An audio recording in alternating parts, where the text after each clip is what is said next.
I wanna be a producer with a hit show on Broadway. I wanna be a producer. Hello, everybody. Welcome back to the Producer's Perspective podcast. I am Ken Davenport. I'm super excited about my guest today because she is one of my favorite people in the business. I'm here today with the president of Fox Theatricals, Kristin Caskey. Welcome, Kristin. Thank you, Ken. It's great to be here. I first met Kristin when she was producing for Fox, and I was her company manager on the Broadway production of Thoroughly Modern Millie. Since then, she has produced countless plays and musicals, including Legally Blonde, Red, Caroline or Change, Death of a Salesman, Bring It On, and others. She was also an investor in my very first show, the awesome 80s Prom, which did pretty well for her, I might add. It's an investment that keeps paying off, and we are so happy we made. And of course, this year she produced the Tony Award-winning musical Fun Home. And if I had a handheld mic, I'd give it to her so she could drop it right now. So, Kristin, let's start at the beginning. How did you get started in the business?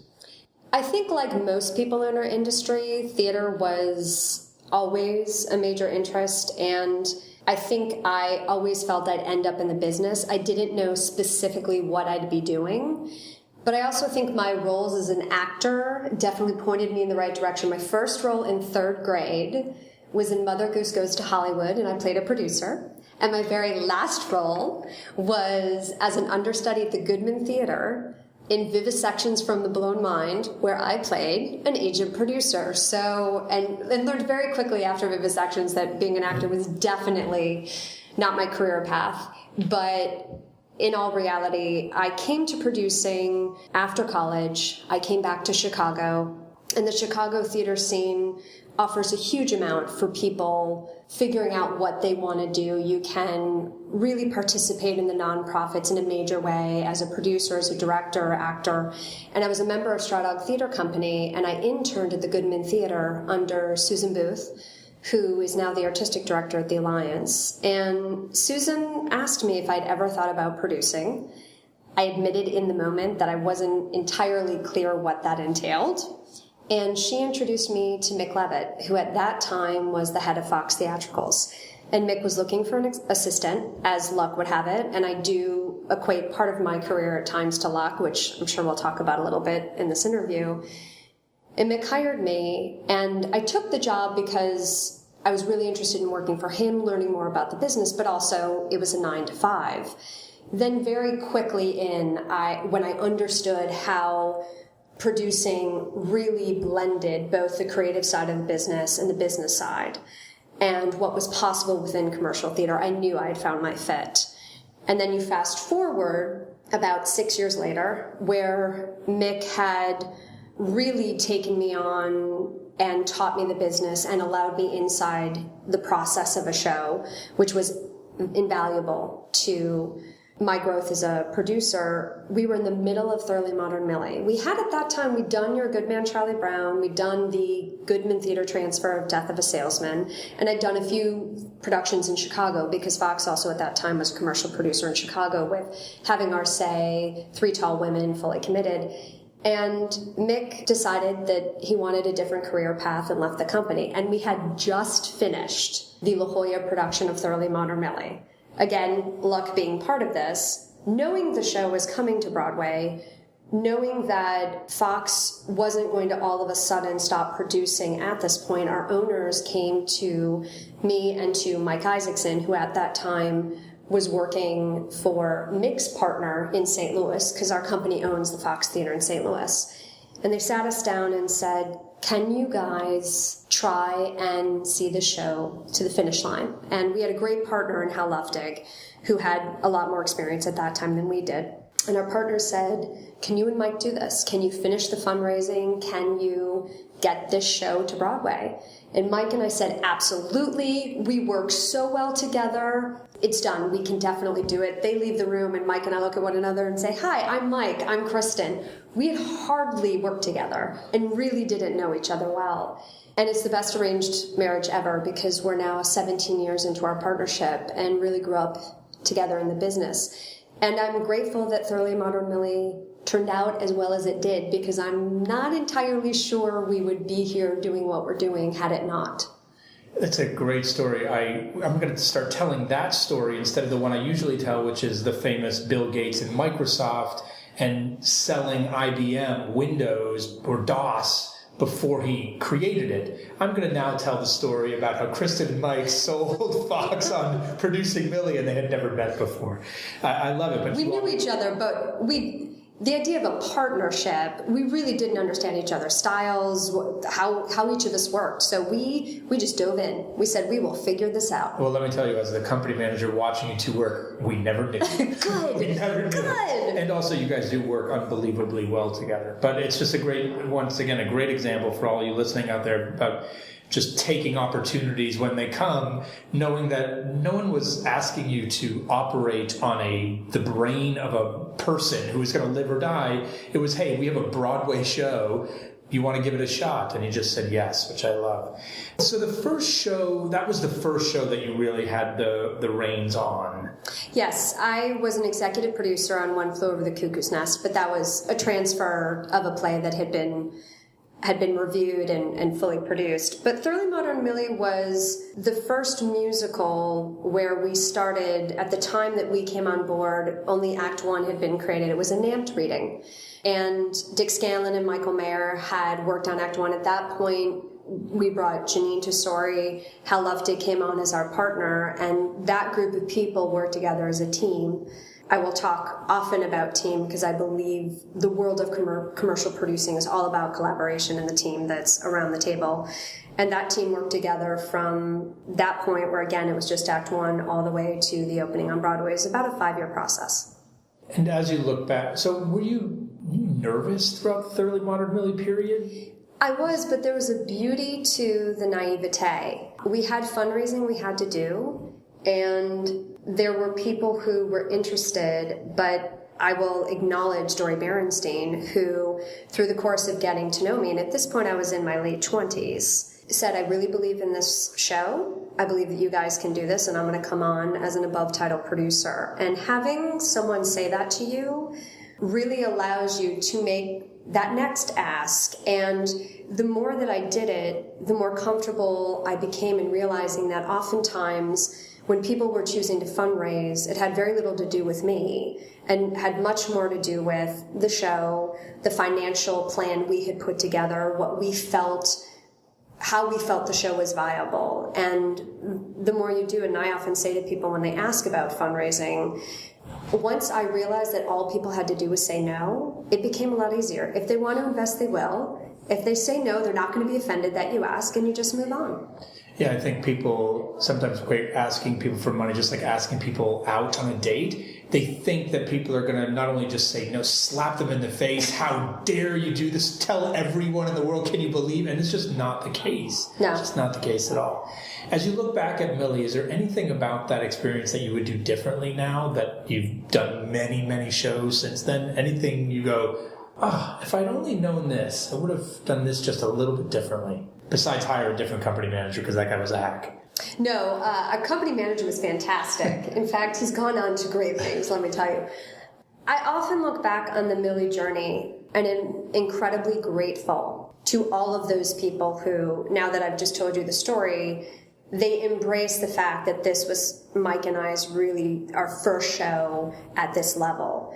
What was most difficult was going through that 6-week period from the reviews on Broadway. And I need to explain it by saying that when we did the tryout at La Jolla, the reviews were over-the-top raves. And even though they were raves, our team knew that the show needed work, and in fact did a major overhaul on Act 2 between La Jolla and Broadway. But I don't think we were prepared we got a number of great reviews, but we got eviscerated by Ben Brantley. And that was very difficult for me to take at that time in my career, and I wish I had known that that didn't mean it was a death sentence. And in fact, to watch what happened from we opened on April 19th to the Tonys that were in June, and what that win allowed for the show, if I had had a little bit more of that fighting spirit the moment I saw the review and just knew we could overcome it. And obviously we got there and we all came together and said, the show has legs. It is a great show. Let's get out there. But that day after was a tough day after. We call it Black Friday. I remember that. And for those of you who haven't heard the How Lefty podcast, you should definitely go listen to that because he talks a lot about the campaign that both he and Kristin and Mike waged so successfully, and I witnessed it firsthand, and I've actually never seen anything like it, how you went from that Black Friday to a Tony Award-winning musical that has recouped its investment and been done hundreds and hundreds of times all over this country. So listen to that podcast, and I'm not going to have Kristin talk about it because she waged another Tony campaign this year that was also pretty successful, and I want to make sure we have time for that. But look, some people, I always say that producers they can be great fundraisers, they can be great development people, they can be great marketers. If you only had one skill to say is your strength, what would that be for you as a producer? I believe in order to be a successful producer, even if you're not a natural in each of the different areas you mentioned, you have to become knowledgeable and educated enough to operate within them because it's required by what we do. That said, I have spent a great deal of time in my growth as a producer concentrating on communication and concentrating on what it means to be the role where you're not the director, you're not creating the sets, you're not creating the art that eventually gets used for your show, but you interact with every single person working on your show.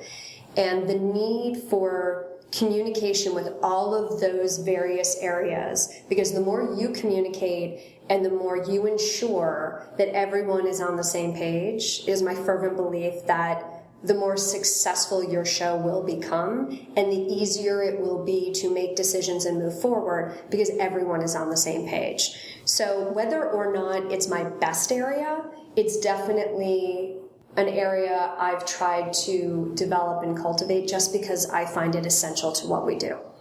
And what's your favorite part about producing a show? Great question. I love sitting in the audience.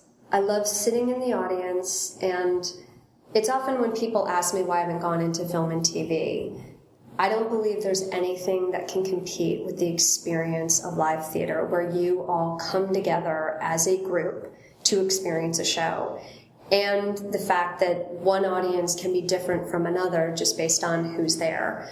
I loved experiencing when we did Legally Blonde, people who it was clearly their first Broadway show, and seeing the impact of the show and their experience and knowing that perhaps because they enjoyed themselves, they might buy another ticket to a Broadway show was incredibly gratifying for the work that we do. With Fun Home, and especially because the show is in the round, being in that audience and experiencing the show, I won't forget many of those memories. So I would say sitting in the audience. Least favorite part about producing? Fundraising. It's what we do. We have to do it. At times it's really difficult. And as I said, when you talked about the areas that we have to do, you have to get good at it if you want to be a producer, but I'm not going to say it's the most enjoyable part, especially on those shows that prove more challenging, even though you fervently believe that it can work. And it is that passion for the individual work that I think every producer chooses to do. It's that passion that drives you and has you be able to fundraise. What's been an easy show for you to raise money for? Of all the shows you've done, do you remember what's like, oh, that was like a no-brainer, that one just poured in? Legally Blonde was very easy, and strangely enough, so was Fun Home. In order to talk about Fun Home, I have to not only, and I just talked about Mike Isaacson, who's my producing partner, but also want to acknowledge our producing partner on the show, Barbara Whitman. The three of us came together and following the reviews at the Public Theater, because we went into the public production. We had a lab production at the Public, which the development of Fun Home and how it was able to develop is part of the reason it's been successful. So I have to acknowledge the Public Theater for that and how we were able to develop the show. But we were involved at the point that the lab production took place. And even going from the lab production to the full production in the Newman, we still had no idea. We felt there might be something here, but we had to see what the momentum might be. And once we had those reviews and we saw the audience that was showing up, how the ticket price was increasing, our ability to extend 4 times, in many respects, that momentum took care of itself, and many of the people we approached were as passionate as we were about trying to find a place for Fun Home on Broadway. So it's a fascinating thing to think that would be the easy show to raise money for, but it sounds like you're a real big believer in that if you build it, if I build it, they will come. In the same way you said Millie was, you were just selling that show at the time. I believe that if the work speaks to people in the same way it has spoken to me and Mike as we've decided to produce it, I have found that fundraising is easy. It's not, I want to be careful using the word easy. It's less challenging than I would have expected. And Fun Home was not a piece. In fact, there were many people that said to us, I love the show, but I don't believe it's commercial. At the same time, there was also a large group of people that were as passionate as we were. And because we took extra care in how we structured the show financially, I think that also had people feel, if it's going to work, this is the commercial model that will allow it to work. And we had some people step up in a major way and knew that, okay, we're going to be able to do this. So I can actually see where it would be an easy show to raise money for. And I remember throwing my hat into the ring at some point after I had heard all this buzz and the extension 4 times. I was like, okay, something's... And there wasn't any room left at that point. Yes. Now, but you obviously got involved much earlier than that. Someone pitches you this idea and says, oh, it's about a lesbian cartoonist and her father is gay and kills himself, and you bought into that. I knew immediately it would be commercial. It's going to be a bad hit. Well, how? Because that's where I would have said, no, I can't get involved. I'm the guy that said, oh yeah, I'll get involved after the raves and 4 extensions. How did you see what was coming, or what was that about for you? Well, the benefit for our entry into the world of Fun Home is that Janine Tesori called us, and in a full circle moment, the first show that Fox won the Best Musical Tony was Thoroughly Modern Millie. Janine happened to be the composer, and now going full circle, Janine is the composer, and there was a lot of joy watching her accept that night, having worked with her as long as we have on Carol Interchange and others. Janine called and said there's going to be a reading at the Public Theater of this piece I'm working on with Lisa Crone and Sam Gold, and we'd love for you to take a look and consider potentially being the commercial enhancer if the public chooses to proceed. And so in some respects it wasn't the way you just described. We were in fact able to look at their overall conceit for the show, what they were striving towards, and hear some of the music, etc. Now that said, at the time, Mike and I knew it was beautiful art. We were not at all clear it would be commercial. But it spoke to us, and the beauty that was there was so strong that we thought, if there's going to be a piece where we take a risk, this should be it. And we worked with the Public Theater on a relationship that made sense. And we gave the piece to Barbara to take a read, and she had the same response that we did, and thought, okay, this may not work, and it is risky, but if this piece becomes all that these 3 creators want, it could be something incredibly special. And thankfully it worked out. And how much of the piece has changed since that first reading? Like, what percentage of it went through it went through its developmental process? What percentage of it changed? I don't know if I can equate it by percentage. I will say that the structure that existed in that reading is still the structure that's there today, but a huge amount of clarity in the journey. It's a nonlinear show, so you can imagine how things have moved around and been replaced to ensure that from beginning to end, there was a very clear narrative. That said, I can remember that first reading, hearing the song Wing of Keys, and thinking to myself, wow, that's a song I'll never forget. And that obviously still remains. For sure, that performance on that Tony Awards was something very, very special. So let's talk about, it opens, it gets great reviews, it starts doing well, and then you say, well, we got a shot at winning this Tony Award, we think, maybe, we'll see. Did you have Did you have an inclination? Did you roll up the sleeves and say, okay, how are we gonna win this war? Do you campaign for Tony Awards? Are you a campaign person? The way I look at a quote-unquote Tony Award campaign is that you have an opportunity if you are a show. And I want to be really clear when it comes to the Tony Awards. I have been on both sides of the equation. As much as I can celebrate what's happened with Fun Home, I can remember sitting in Hal Luftig's living room with Hal, Mike, Dory, and myself, listening to the nominations the year of Legally Blonde and saying, wait, I don't think I heard Legally Blonde. Did I hear Legally Blonde? Oh my gosh, I did not hear Legally Blonde. You weren't nominated. We were nominated. And at that time, it wasn't just about the nomination. If you were not nominated, you were not allowed to perform. So we lost that coveted performance slot on the Tony Awards that year. So I've been on both sides of it. But I think if you are a show like Fun Home, where you have the opportunity because you are one of the most nominated shows, and we shared that with American in Paris, you have 6 weeks where the attention is on you at a pivotal point in your show. It is a sales opportunity. It is an opportunity to take advantage of all of the free press that you've been given and get your show out there in a major way and support that. Do I ultimately believe that a campaign is what wins you the award? No, but I think that as a producer, it's your responsibility to sell as many tickets as you possibly can, and that's a moment where you have a spotlight on your show, and you should take advantage of that. There's been a lot of talk over the years about there being a roadblock of voters out there from all the theaters around the country, of which you represent one, or many, that there are people that come to town and vote for the show that they think will most likely play well in their hometown. They vote with their theater in mind. I've disagreed with this theory for years, and obviously Fun Home is an example of, you would think not. But anyway, I'll ask you the question. Do you believe there is a road vote? I appreciate that you're asking this question because I do not believe there is a road vote. And I answer that as someone who is a road presenter, who is a part of the Independent Presenters Network and very close to many of the other presenters across the country. If you look at the numbers breakdown, the roadblock cannot make or break who wins the Tony Award. Secondly, the presenters do not sit in a room and talk about what they're voting for, what we all should vote for because it's going to go out on the road.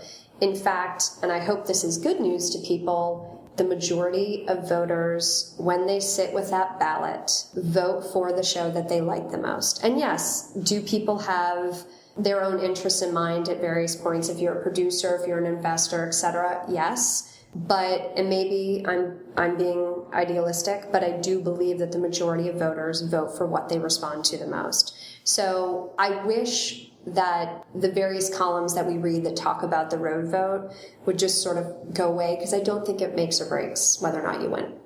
Obviously, the show did win the Tony. It's doing unbelievable business over there at Circle in the Square in that very teeny house. And I assume it will go out on the road now. It will. We were well on our way. The reason we announced the tour prior to the Tony Awards is because we did have enough markets to know that whether or not it won the Tony, it was still going to go out on the road. Even without the Tony? Even without the Tony. You were putting that sucker on the road. We were putting it out on the road.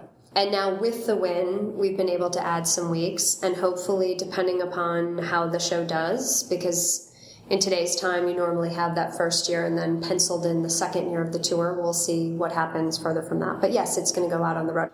Okay, let's talk about that magic Tony night. So look, it's just me and you talking. No one is listening at all. No one at all is listening. It's just us, yes. How shocked were you when they announced that Fun Home had won Best Musical? We were incredibly shocked. Mike, Barbara, and I went into the night with our producing partners, with our creative team, and thought to ourselves, we may have a shot in some of the other categories. Everyone had said Janine and Lisa were favored for book and score. And I think in our hearts, we hoped that would be the outcome, just for what it would mean to them and also what it would mean for this industry. As many people know, it's the first time a female creative team has won both awards. Potentially the hope of Sam. But we'd come to peace with the idea that we would possibly not win the big prize. And we went into the night with our mantra, whatever happens, we're going to celebrate. Because the night before, and we were at the Tony rehearsal, and someone had said to me, are you stressed just because it's going to mean so much if you guys win? And in that moment, what I thought to myself was, I'm just grateful because we are going into the Tony Awards with our show already grossing enough that it's making money. We aren't in a position that we're going into the Tony Awards with the show that's grossing $300,000 a week and not doing what it needs to do to continue running. So in that regard, we felt like there's some momentum around the show, but we kept saying to ourselves, whatever happens, we're going to celebrate. I think when you watched us win, I don't think there was any denying we were in total shock. And we were.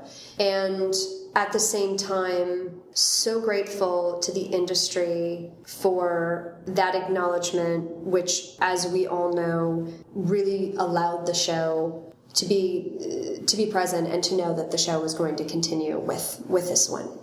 It sounds like you were pretty confident that the show was going to be successful to some extent, whether or not you won the award based on the grosses that you were doing and the business that you were doing, and you announced a tour. How much more does the Tony Award add to that? It adds a lot. And I think it's why those that are nominated do put so much thought and consideration into what it would mean to win. When you look back on Thoroughly Modern Millie, it is our belief that Millie had an extra year in its playing because of the fact that it won the Tony Award.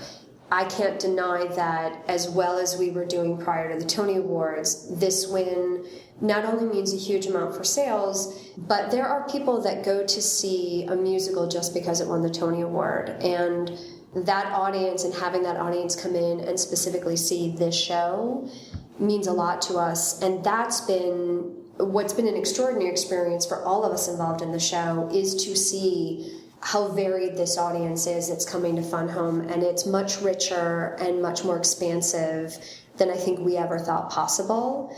And that's a great tribute to our industry and to how far as a culture we've come. It's funny you say that, because that weekend, Tony weekend, I had 3 guests come in that didn't know each other from out of town, and they packed their weekend with Broadway shows. And on Sunday at my Tony party, I said, what did you see? Fun Home was not one of them, but it is now. All of those people have come back, to your point about it meaning a lot to people outside of this city, that they will see it just because it won.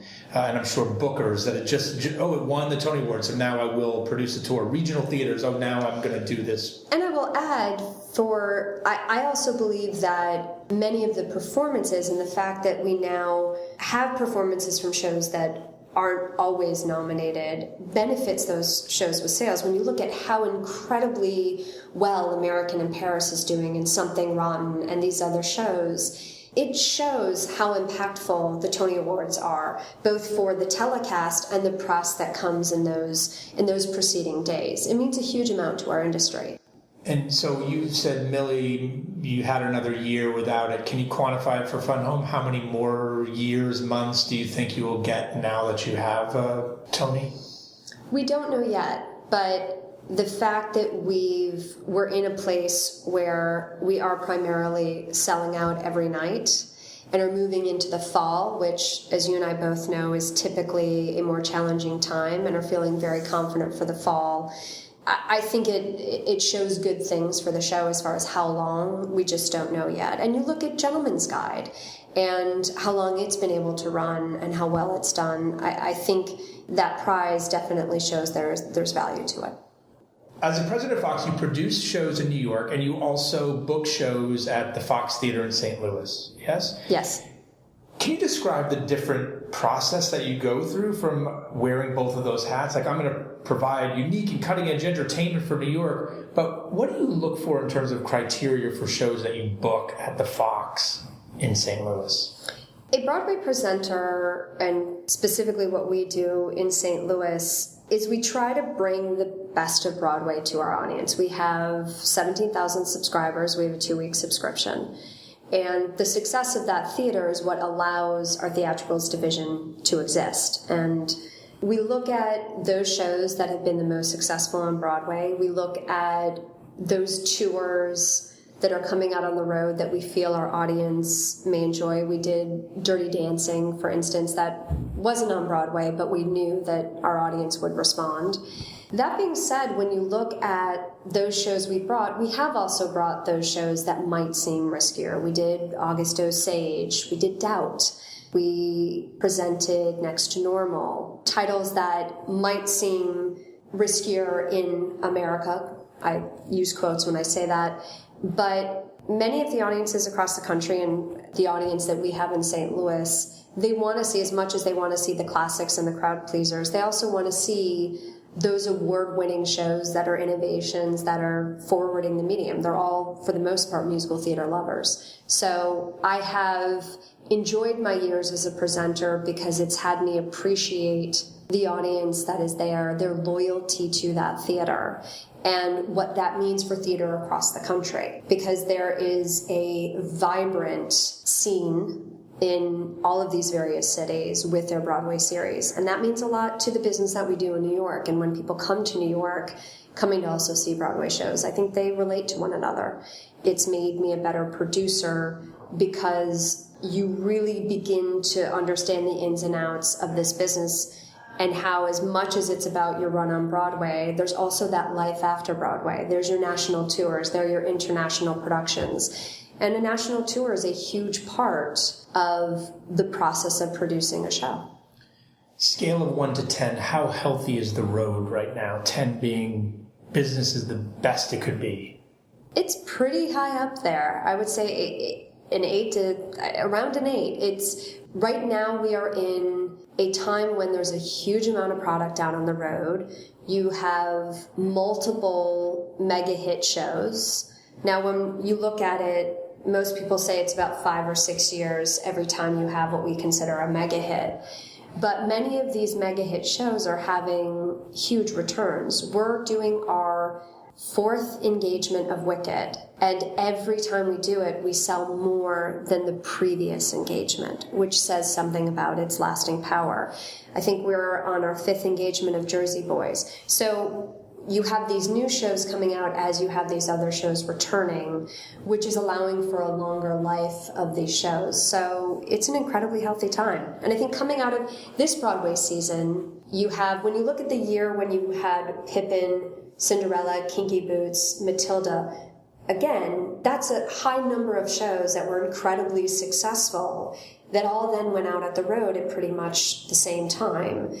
Then you're looking at this season where you have Fun Home, American in Paris, King and I, Something Rotten, a number of shows that are selling above $1 million. We can't, based on the house that we're in, but selling at capacity and selling over $1 million, that's great news for the road, because all of those shows will tour. Yeah, it's fascinating. You just made me think that I've always said, look, runs are longer now than on Broadway than they were 20, 30 years ago, right? We didn't have 30-year runs or 20-year runs. We've gotten better at extending the life of shows on Broadway, and it sounds like we've gotten better at extending the life of tours as well, if these shows are returning for for time and time again. Absolutely. We had a return of Phantom of the Opera last season and broke a house record. Damn, that Andrew Lloyd Webber. Man, he was good. Okay, let me ask you the same question about Broadway. How healthy? On a scale of 1 to 10, where would you think? If the road is about an 8, where would you put Broadway's health? In light of what happened, I think obviously I'm feeling really good about Broadway at the moment. The fact that there is more product than there are theaters shows how healthy our industry is, and the fact that there's a number of producers interested in developing a show. There is a huge investor base willing to invest in shows. So I think it's incredibly vibrant and healthy. I will bring up Lisa Kron's acceptance speech at the Tony Awards, where she compared our show to the idea of being in a house, and the house is much bigger than you think it is. And the fact that shows can be very different, but that they all have the ability to live on Broadway. I think if there's anything that we hope Fun Home success will provide for the industry, it is this idea that as much as you can have incredible mainstream entertainment on Broadway, you can also have the quirky, potentially riskier shows also have a place. Advice for young producers out there, young wannabe producers? How do they get there? Sitting in Chicago right now saying, I want Kristin Caskey's career. What would you advise them to do? First of all, I appreciate you saying that. I'm blushing even though people cannot see me. I talked about Susan Booth asking me that question. I talked about Mick Levitt willing to teach me the business. And those people mentored me. And I remember asking Susan, why are you doing all of this for me? Because she went out of her way to ensure I was introduced to people that could potentially employ me. And I was just an intern. And she said, someone did it for me, and I hope by my doing it for you, you will continue to do it as you get older. So mentorship, finding mentors, finding people who will open up and show you the process is key. As I talked about, as much as it's the practical aspects of learning the business, I also think getting inside the conversations that happen with your ad agency, with your creative team, there's nuance to that. And being able to watch people who've gone through a process of potentially fine-tuning that dialogue and have a lot of knowledge of the business is incredibly valuable to a producer's development. I would also say have patience. We are a business that takes time. There are failures. In fact, one of the things I joke about is even though we've had the success, it's, you never know. On any show, you never know. You can have one that's successful, you can have one that's a failure. You really do have to accept that there will be failure along the way and frustration. But to have patience and to just continue getting your feet wet in the business. I also think looking at the careers that producers have taken, people like you who start as a company manager and are able to do that aspect of the business as you produce. I think of Jeffrey Richards, who was a press agent before he got into producing, Stuart Thompson, Roy Gabay, others who they are producers. And at the same time, they also have other businesses that provide income streams that allow them to also produce. So getting to know the business and gaining knowledge in occupations that allow you to make a living in this business, I think are also key. Okay, last question. It's the Producer's Perspective podcast infamous genie question, which is, I want you to imagine that the genie from Aladdin knocked on this very nice glass conference room door and said, Kristin, you have done such amazing things for the industry. You produced a show that not many people would have done, and that show is going to ripple throughout the world and change a lot of people's hearts and minds. And I so appreciate that as the genie that I'm going to grant you one wish. I want you to think about what drives you so crazy about Broadway. What keeps you up at night? What makes you so mad? What's the one thing that you would wish this genie to change with the snap of a finger? And you only get one. I only get one. Only okay. One. And no wishing for other wishes. Somebody did that. I won't tell them. We had to edit it out. I did listen to your podcast with Kevin, who gave a fantastic response as it pertains to education and arts education, and I fervently believe in that. I will get a little bit more practical into my desire. Part of Fun Home existing is that we paid close attention to the financial structure of the show and had an opportunity with Circle in the Square based on the cost of that theater and that financial model that allowed it to be viable. And I'm assuming that when you ask this question, there is no reason and insanity can enter the equation. So I'm just gonna throw it out.